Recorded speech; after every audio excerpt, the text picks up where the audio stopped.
Hi, Mr. Smith. My name's Mackenzie. I want to go over a few discharge instructions with you and your wife today before you go home.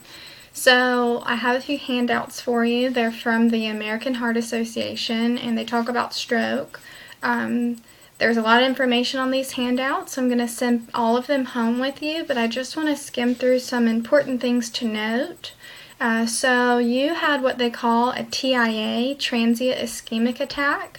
It's different from a stroke in that it only lasts a small amount of time and symptoms usually resolve.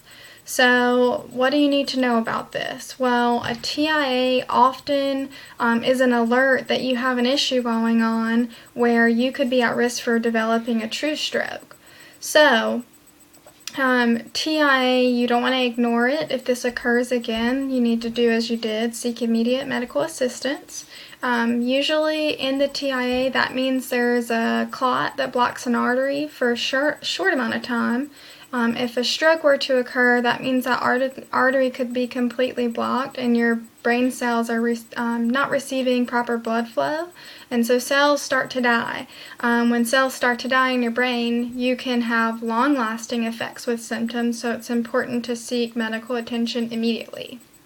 So this just shows some information about the differences between a TIA and a stroke, how they can be treated. Is a stroke preventable? And yes, it is.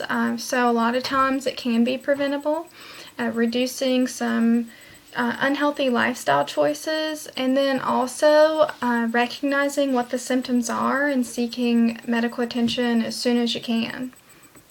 So some warning signs of stroke, there's an acronym FAST. We also can refer to an acronym BFAST. So BFAST stands for balance, eye, facial, arm, speech, and time.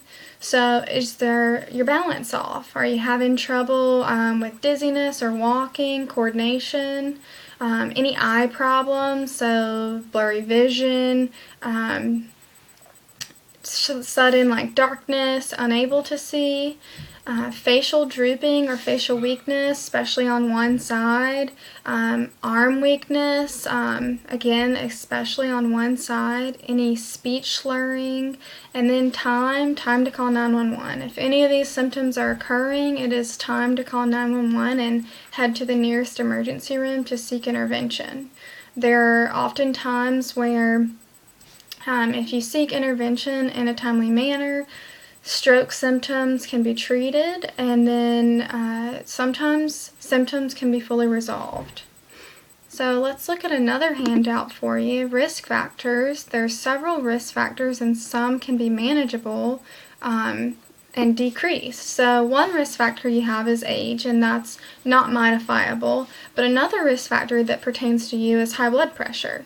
So high blood pressure is an important risk factor for stroke. You want to monitor your blood pressure. If you have a cuff at home, keep an eye on it. Make sure you're following up with your primary care provider about your blood pressure. Make sure you're taking your medications as your primary care provider has prescribed. So that's really a big thing, a preventable risk factor. Another one that pertains to you on this list is atrial fibrillation. So that can cause pooling of blood and increase the risk of stroke. So really the big thing that you want to make sure you're doing is following up with your primary care and your cardiologist, making sure that you're taking the right medication at the right dose, and taking it as they have prescribed it for you. Don't skip your medications. Another thing, diet is making sure you're active, healthy diet. These are all things that you can control at home. And then a big thing is smoking. So smoking damages blood vessels, and this can lead to blockages in the blood vessels. So really, we want to reiterate to you how important it is to stop smoking. And if you can't stop right away, you want to start decreasing what you're doing now, but really our urge to you is to stop smoking. That's going to be a definite risk factor that you can decrease. So following these, I just want you to take a look at some other information. There's some information down at the bottom of this screen that talks about seeking out some website resources and telephone numbers for any questions or concerns that you have. I also want to point out on this last handout, lifestyle changes.